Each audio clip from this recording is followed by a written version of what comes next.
What's up, YouTube? Welcome back to another video. We are at the tour of America's Dairyland. This is day number 6, I believe. We are in Cedarburg, Wisconsin. And this Cedar Creek Cycling Classic course is one that I really like. It's pretty wide, as you can see here. And first lap, we've got a pretty good start. And we're going to see that there's just a little kicker, a little uphill on the backside of this course. Maybe part of the reason why a rider like me can appreciate the features here. Last year, I think, was the first year that they had this course at this location. Tons of people out, cool neighborhood, good vibes, and they threw a bunch of prems at the race, and so I think I came away last year with like $900, was super stoked about that, and so I was trying my best here early to just look for opportunities, trying to get off the front, maybe get into a breakaway, and do my best to stay up near the front. So this is probably the best start that I've had in any of these races. It just so happened that I was coming around during the pre-ride at the time that they were starting to stage riders, so got a second row start, as you could see earlier, and just behind all the guys that they called up. So if you're new to the sport, if you're new to crit racing, maybe it's not super obvious to you. I'm just reminded of this after last night and after watching some of this footage back, that there is a huge benefit to being on or near the front of the race, in that the corners are much smoother. Very often it's less chaotic, and you're not having that slinky effect where you're having to sprint out of every corner, which is what happens when you're near the back of the field. So I'd say corner 1 and the final corner are kind of the two pinch points on this course. They're a little bit tight, and that was part of the reason why I was so stoked to be up near the front at the beginning of this one. So that is the end of lap 1. And yeah, another thing that I was really happy with in this race was that there wasn't any huge crashes, which has been a sort of feature of this year's ToAD series, unfortunately, is that there has been just a ton of big crashes every day. I'm thinking of De Pere, day 1. Day 2 in De Pere, we actually got rained out, so everyone is coming into this race in Cedarburg with fresh legs. But yeah, I had that unfortunate sort of mechanical after day 1, or during day 1's race.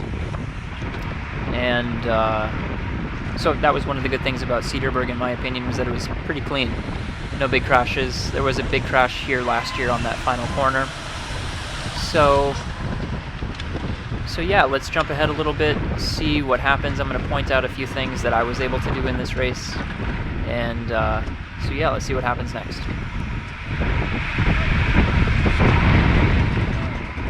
Okay, so we jumped ahead a little bit here. I've got a 5411 rider up here on my right. That is a German team. And I'm just going to follow this rider kind of off the front here, looking for my first opportunity to sort of try and get into a breakaway. We've got 2 guys in front of us. We've got 1 rider off the front, and then I think that is an Empire rider, maybe in between this 5411 guy and myself. So yeah, happy to follow the wheels here and get basically a free ride up to just kind of be on the lookout for opportunities like this, where you don't have to burn a ton of matches, but you can put yourself in a position to affect the outcome. So 5411 guys flicking me through. I'm going to close it down to this Empire rider. At some point, maybe I will make an investment and get one of the Insta360 cameras just to be able to see what's happening behind me, which would be cool. This guy, this Empire rider, is trying to flick me through, and he's a bike length away from the guy in front of him. I'm not really sure what he was doing there. I asked him if he was not able to close that gap, which seemed unlikely to me. But yeah, he was out there eating some wind, so I get it. But yeah, basically once we sewed this back up, we've got riders coming from the group. That is a Riley Wrightsman. and he's going to continue to push the pace there by himself. And now the Empire guy again is willing to close gaps. I didn't really understand that, but we never really got separation. Here we are back at the front of the group, and a lot of guys kind of swarming into this pretty tight first corner. So that was my little move number one. There were a bunch of moves like this throughout the race today. They also started calling these prems, so that was another reason why guys were willing to burn matches and send themselves off the front.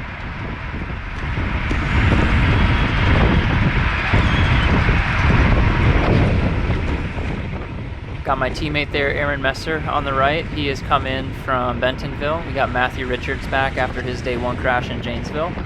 So we got some fresh legs in this group, and I think I'm going to come around Matthew here maybe and try and just get up the road. See what happens.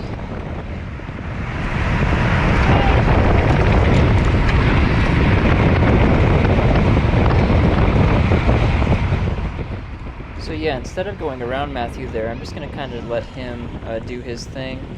He is driving the pace hard, but sort of bringing everyone with him behind. So, you know, really, if you're trying to get into the break, you got to snap that elastic, so to speak. And not a huge benefit to just pull the whole field along with you while you're sewing things up, unless that's your goal. You know, maybe that was his intention here, was just trying to close things down and get it all back together.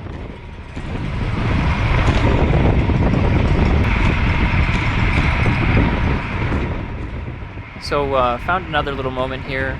I am once again just following one of these MitoQ riders. I know that like if a breakaway is going to have a chance of staying away, the composition of that breakaway is super important. So I see these two riders going on the left, and I see an opportunity to snap onto their wheel, so I'm going to do that.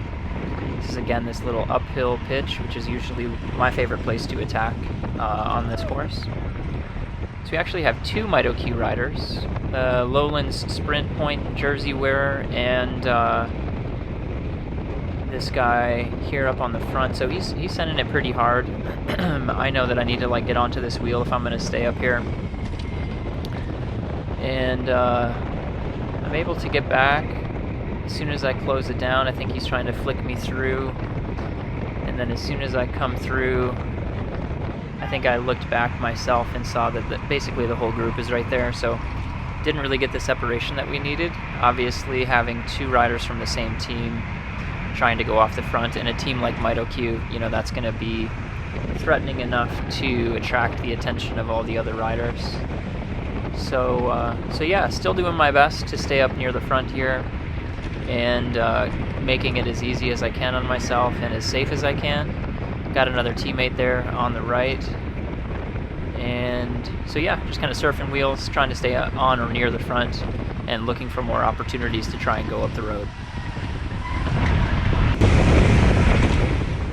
So this was a little scary moment for me. You know, there are times when following a wheel, even like Brodie McDonald's, can be a bit of a problem.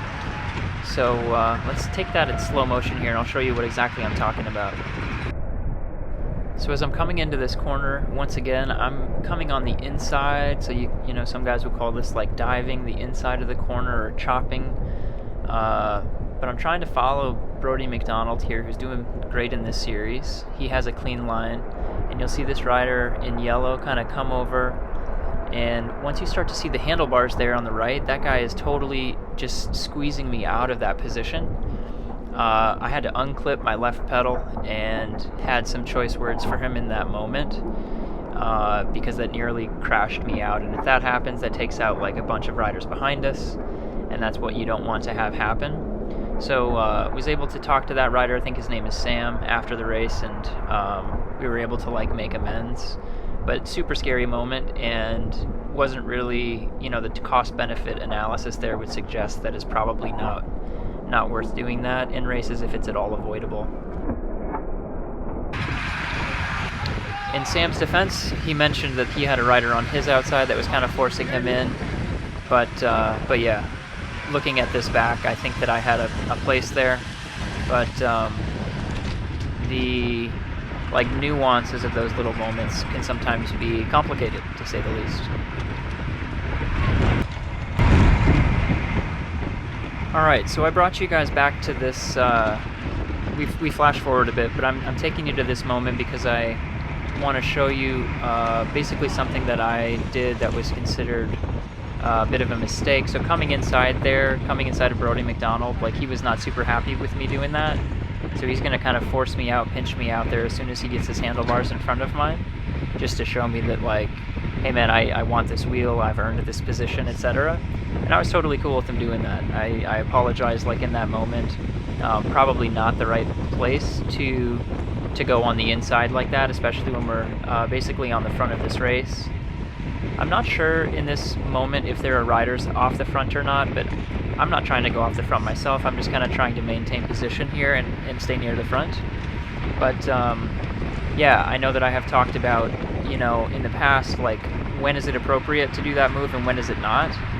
Usually, you know, for me, especially if you know, have respect for the riders around you, you only really want to be doing that type of thing when you stand to gain something, like more than one position, and instead you're trying to, like, get off the front, or you're trying to win the race. Like, those are moments when it's okay to do that sort of thing.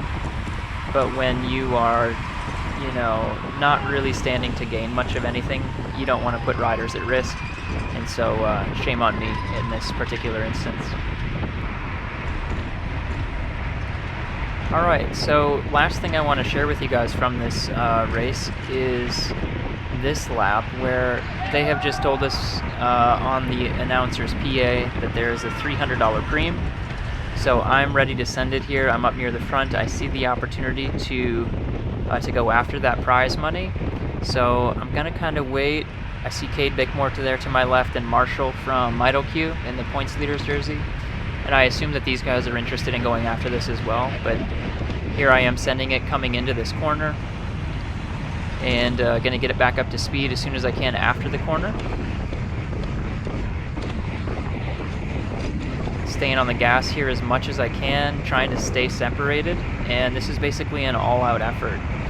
This backside of the course is long, and you'll see my heart rate get up there pretty high. I am big time staying on the gas. This is for me basically an all-out, like 1 minute or thereabouts. And so as you'll see, I still have a little ways to go here before the final corner. 193 beats per minute. And I'm starting to come off the gas just a touch because I can sense these two riders coming around me. Kudos to the VFR rider. He was able to tag onto Marshall's wheel and ultimately rolled him. So I was able to put in a big enough effort that it was basically like a lead out for those two guys, but you never know if that's going to work or not. I had fully committed to that, so you can see I am just, like, suffering big time here, rolling slowly through the start finish. And luckily for me, as you guys will see here in the next few moments, I'm able to tag back onto this group. It's a little dicey coming into this first corner just because I knew that I needed to have a little bit of space, and I was definitely moving slower than the group was. But yeah, just dropping anchor here big time, and happy that I was able to get back up to speed and get back into this group. At the end of the day, I think I finished like 50th or something like that, middle of the pack. So this was like my one big attempt at getting some prize money, and happy to stay safe at the end of the day. So thank you all for watching another video. I'm going to throw up some data here at the end. So this is a 2-minute attack for that prem chase, which was unsuccessful. Some more data for you nerds out there, and some of the statistics from the overall race. 300 watt average power, 37 miles in like an hour and 15 minutes. See you on the next one.